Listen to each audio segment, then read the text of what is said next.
Hello. हाँ, तो देखो अपनी पुरानी क्लिप्स रेडी हैं।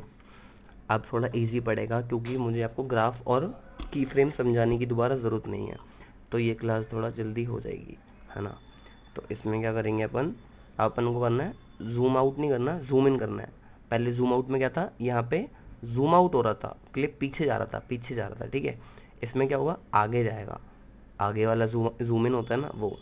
तो इसको अपन करते हैं ऐसे।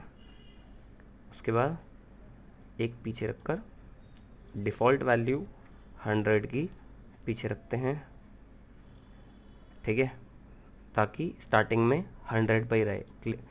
वैल्यूज़ कहाँ चेंज होंगी, यहाँ पे, क्योंकि जूम इन जूम आउट वाली ट्रांजेक्शन एंड में होती है, ठीक है। जब आप इन दो किसी भी दो क्लिप के बीच की ट्रांजेक्शन करते हो ना, तब क्या होता है, तब आपको ट्रांजेक्शन यहीं पे करनी पड़ती है, एंड में, इसकी स्टार्टिंग में, इसके एंड में, जब एक क्लिप के बीच वाली ट्रांजेक्शन होती है, ठीक है। तो मैं आपको बताता हूँ, ये वाला वैल्यू क्या रखना है एंड में। हाँ, ये वाली वैल्यू एंड में, यहाँ पर इनफ गैप होना चाहिए बस, एकदम स्टार्टिंग में ही नहीं रखनी, गैप इनफ होना चाहिए बस, क्योंकि उसको ट्रांजेक्शन स्मूथ बनाने में गैप चाहिए होता है, ठीक है। और इधर रखते हैं अपन, एक सेकेंड, इधर रखते हैं अपन, इधर रखते हैं अपन, लेट से जूम इन करना है ना, 200 रख लेते हैं, ठीक है। इसको रख लेते हैं एक पीछे यहाँ पे, एंड इजी ईज F9 से या फिर राइट क्लिक करके आप कर सकते हो। उसके बाद ट्रांजिशन अपने को कहाँ करनी है, अब देखो मैं आपको एक चीज़ बताता हूँ। अब हम कर रहे हैं जूम आउट, तो इसमें क्या है, पहले जो ए वाला पॉइंट था, जो पहला वाला पॉइंट था कि ट्रांजिशन कब चालू होगी, वो यहाँ था ऊपर, और ख़त्म वाला यहाँ था, ठीक है। ये ऊपर था, ये नीचे था, अब उल्टा है, ये नीचे है, ये ऊपर है। ये सब बस आपकी वैल्यूज़ पे डिपेंड करता है। अगर आप यहाँ पे देखो 200%, 150%, 100%, वहाँ 100 से नीचे जा रहा था 30-40 पे, तो ऑब्वियसली 100 वाला पॉइंट इधर था और ख़त्म वाला इधर था। पर यहाँ पे एंड में ऊपर जा रहा है, तो कम वाला पॉइंट 100 वाला यहाँ है, 200 वाला यहाँ है। बाकी जो मैंने आपको बताया वो सीन सेम रहेगा, मैकेनिज़्म सेम रहेगा। ये वाला पॉइंट ही डिसाइड करेगा कि आपकी ट्रांजेक्शन कब चालू हो रही है, और बाद वाला पॉइंट ही डिसाइड करेगा कि आपकी ट्रांजेक्शन कब ख़त्म हो रही है। अब मेरे को आप बताओ, मुझे यहाँ ट्रांजेक्शन करनी है तो मेरे को ग्राफ कैसे रखना है। मैं चाहता हूँ ये जो ट्रांजेक्शन है वो यहाँ करीब चालू हो और यहाँ पे ख़त्म हो जाए, ठीक है। तो क्या करेंगे, ऐसे रखेंगे इसे और इसको कर देंगे नीचे, सेम थिंग, ठीक है। ये है जल्दी वाला, मैं क्विक ट्रांजेक्शन्स करता हूँ तो मैं आपको अपने तरीके से दिखा रहा हूँ। बाकी आपको वैल्यूज़ कॉपी नहीं करनी, दोबारा बोल रहा हूँ, आपको सीखना है, ठीक है, सीखना है। तो आप अपने हिसाब से इसको बड़ा करना है या इसको छोटा करना है, वो आपके ऊपर है। मैंने आपको यूज़ केस बता दिया क्या करने से क्या होगा, ठीक है। जितना बड़ा करोगे उतनी बड़ी ट्रांजेक्शन होगी। ये ग्राफ जितना, रेड लाइन जितना छोटी रहेगी उतनी छोटी ट्रांजेक्शन होगी जल्दी। तो अपन ने एक पार्ट कर लिया, 100 से 200 पे जूम इन कर लिया। अब आप उसको 200 के बदले, इसको 200 के बदले 250 भी ले सकते हो, 300 भी ले सकते हो, आपके ऊपर है। अब हमें करनी है इसकी ट्रांजेक्शन, एस दबाएंगे। 100 वाला डिफ़ॉल्ट वाला बाद में रखेंगे, क्योंकि हमें यहाँ पे ट्रांजेक्शन करनी है, यहाँ पे हमें रीसेट डिफ़ॉल्ट पे कर देना है जैसी नॉर्मल क्लिप है। अब देखो, इसमें हमने जूम आउट करा, तो इसमें भी कम से ज़्यादा जाएगा, है ना। इसमें कम से ज़्यादा गया, 100 से 200 गया, तो इसमें भी कम से ज़्यादा जाएगा। तो यहाँ पे हमारा 100 है डिफ़ॉल्ट, तो अपन यहाँ लेंगे लेट से 60। और हाँ, एक और चीज़, कॉम्पोजिशन में जाके, सेटिंग में जाके, मैंने आपको बता दिया था वैसे, बट एक बार फिर भी देख लो। ये कॉम्पोजिशन सेटिंग, एडवांस में जाके ये 400 रखना शटर एंगल, इससे क्या होता है आपका मोशन ब्लर अच्छा होता है, ठीक है। 400 रखना। हाँ, तो इसको रख लेते हैं 160, इसको रख लेते हैं 100। अब इन दोनों को इजी ईज F9 से या फिर राइट क्लिक करके फिर ग्राफ खोलना है। मोशन ब्लर देख लेना ऑन हो, ठीक है। पहले ऑन होता है यहाँ से, फिर इन दोनों क्लिप पे इंडिविजुअली लगाना पड़ता है। ब्लू हो गया तो इसका मतलब ऑन है, ठीक है। तो अपन को करना है यहाँ ट्रांजिशन, तो कैसे करेंगे, हमें स्टार्ट यहाँ करना है यहीं पर, और एंड भी यहीं पर करना है, ठीक है। अब इसमें देखो, ये आधी क्लिप क्यों है, क्योंकि हमने इसमें मोशन टाइल नहीं डाला। अब इसमें अपन डालेंगे मोशन टाइल, विद और हाइट डाल दी, ठीक है, और मिरर एजेस कर दिया ऑन।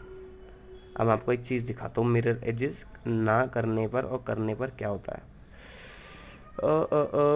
ये ब्लैक क्लिप है, इसे मैं दिखा नहीं पाऊँगा अच्छे से, ठीक है। मैं इस ट्रांजिशन के बाद दिखाता हूँ आपको मिरर एजेस का क्या वो है सीन, ठीक है। तो हम इसको कर लेते हैं, अपन ने ग्राफ इसका सेट कर दिया है। अब देखो ये बन गया आपका zoom in.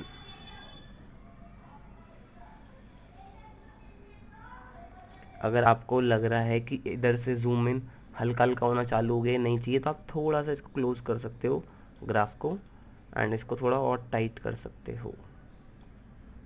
Just make sure कि जो रेड लाइन है ये बेस लाइन से बाहर ना जाए, ऐसे ऐसे ऐसे ना जाए, ठीक है।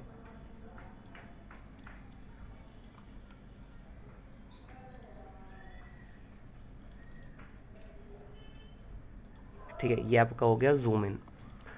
कोई वैसे दिक्कत आनी नहीं चाहिए, बट अगर हल्की फुल्की बेसिक दिक्कत आ रही है, जो मैंने समझाया वो भी समझ नहीं आया, तो आप यूट्यूब से एक वीडियो देखोगे ना छोटी सी, आपको बेसिक कवर हो जाएंगे। बट मैंने ध्यान दिया है कि मैं यूट्यूब पे जितनी वीडियोस अवेलेबल हैं उनसे ज़्यादा सिंपल तरीके से आपको समझाऊं, तो मेरे हिसाब से आपको दिक्कत आनी नहीं चाहिए मेरे समझाने के बाद, ठीक है ना।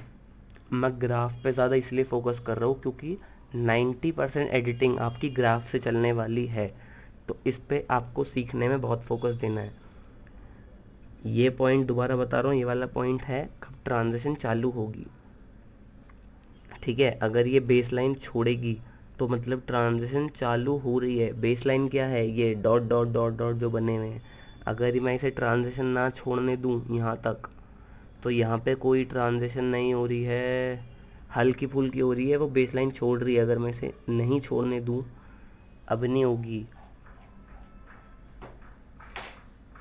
ठीक है। बहुत कम हो रही है, माइनर, एकदम माइनर, यहाँ पे होगी पूरी, ठीक है।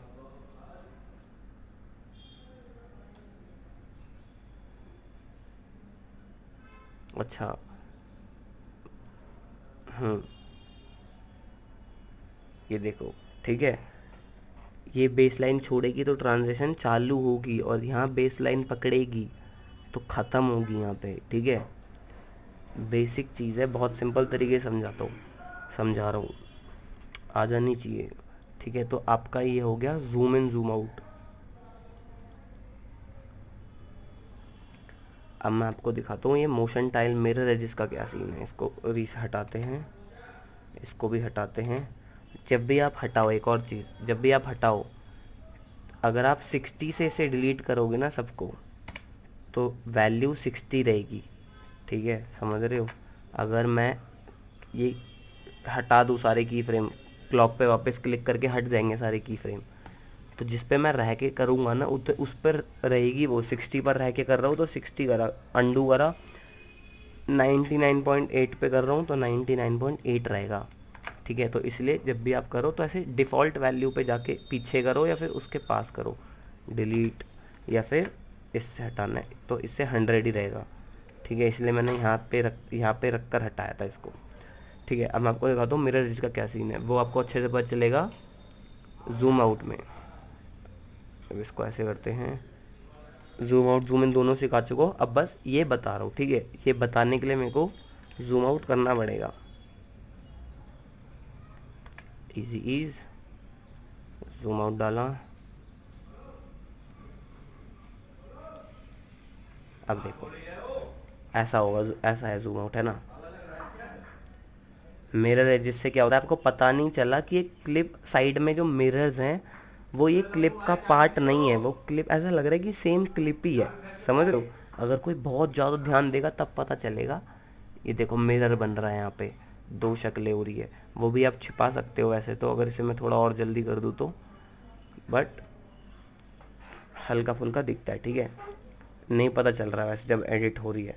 बट अगर आप इसे मिरर एजेस के अलावा हटा दो इसे, तो ऐसा बन जाएगा ये, ठीक है। कुछ कुछ लोग ऐसे भी यूज़ करते हैं,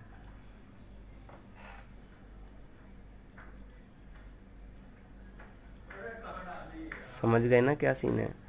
ये है ये सीन, मतलब सेम फोटो को उठा के इधर इधर प्लेस कर दिया ऊपर नीचे। मिरर इमेज में क्या होता है, मिरर बन जाता है उसके आसपास का। हाँ तो ये सीन था। बाकी अब आपका जूम इन भी हो चुका है। अब इसके बाद करते हैं दूसरी ट्रांजिशन, ठीक है। Good luck, bye bye.